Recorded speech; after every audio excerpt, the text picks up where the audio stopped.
Hi hello నమస్తే welcome to our channel. ఈ రోజు కూడా ఒక ఫిల్మీ అప్డేట్ తో మేము ముందుకు వచ్చాను. ఈ రోజు నాతో పాటు ఫిల్మీ అనలిస్ట్ జగదేవ్ గారు నాతో పాటు ఉన్నారు. సార్ తో మాట్లాడదాం. నమస్తే సార్.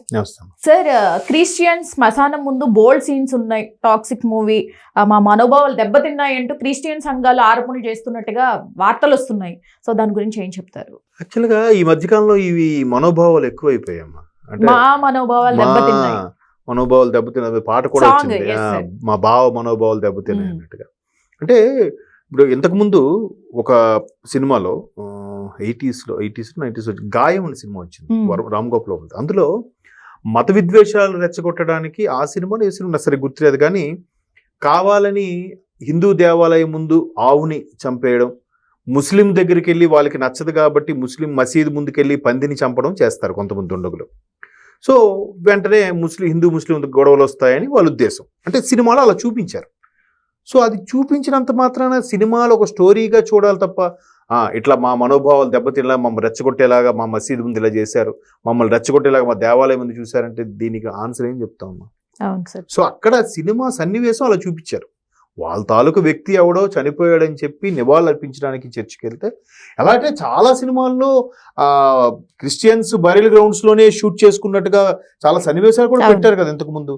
మరి అప్పుడప్పుడు లేని ఇప్పుడు ఎందుకు మనోభావాలు దెబ్బతిన్నాయి? సినిమాని సినిమాలాగా చూడాలి, దాన్ని ఒక అపహాస్యం చేస్తే తప్పు. అలా అనుకుంటే రోజా సినిమాలో, మణిరత్నం గారు రోజా సినిమాలో వాళ్ళు అరవింద్ స్వామిని కిడ్నాప్ చేసి తీసుకెళ్ళిపోతారు. అక్కడ వాళ్ళు జాతీయ జెండాలు కూడా తగలబెడతారు. అంటే స్పష్టంగా చూపించరు, కానీ ఈయన వెళ్ళి వెంటనే దాని మీద దొర్లుతూ దాన్ని ఆర్పే ప్రయత్నం చేస్తాడు కదా. అంటే అలా డైరెక్ట్ గా చూపించలేదు, కానీ ఆ సన్నివేశాలు క్రియేట్ చేశారు. అరే ఇది భారతీయుల మనోభావాలు దెబ్బతినేలా చేశారు అని అంటే ఎంతవరకు కరెక్ట్? అది ఆ దుర్మార్గులు అంతకన్నా ఇప్పుడు సోషల్ మీడియాలో కూడా వైరల్ అవుతున్నాయి. మొన్న ఆపరేషన్ సింధూర్ తర్వాత వాళ్ళు ఒక్కొక్కడు కొంతమంది వెధవులు మన జాతీయ జెండాను కావాలని బూటుతో తొక్కడము, ఆ జెండా మంట పెట్టడము, ఇవన్నీ చేశారు. ఏం చేయగలం చెప్పండి? వాళ్ళు ఏం చేయలేక, మనం డైరెక్ట్గా ఎదుర్కోలేక, చేతకాక అలా తృప్తి పడుతున్నారు అంతే కదా. అంటే నేను అనేది అలాంటివి సినిమాల్లో వాళ్ళు అలా చేశారు, అటువంటి వాడికి హీరో వెళ్ళి బుద్ధి చెప్పాడు అని చూపించాలంటే ఆ సీన్ని ఇండైరెక్ట్ గానే చూపించాలిగా, తప్పదు.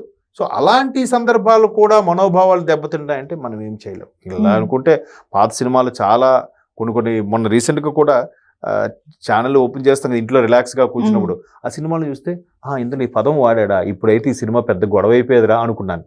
ఆ సినిమా సందర్భం గుర్తురాలేదు, కానీ అలా చాలా ఉన్నాయి.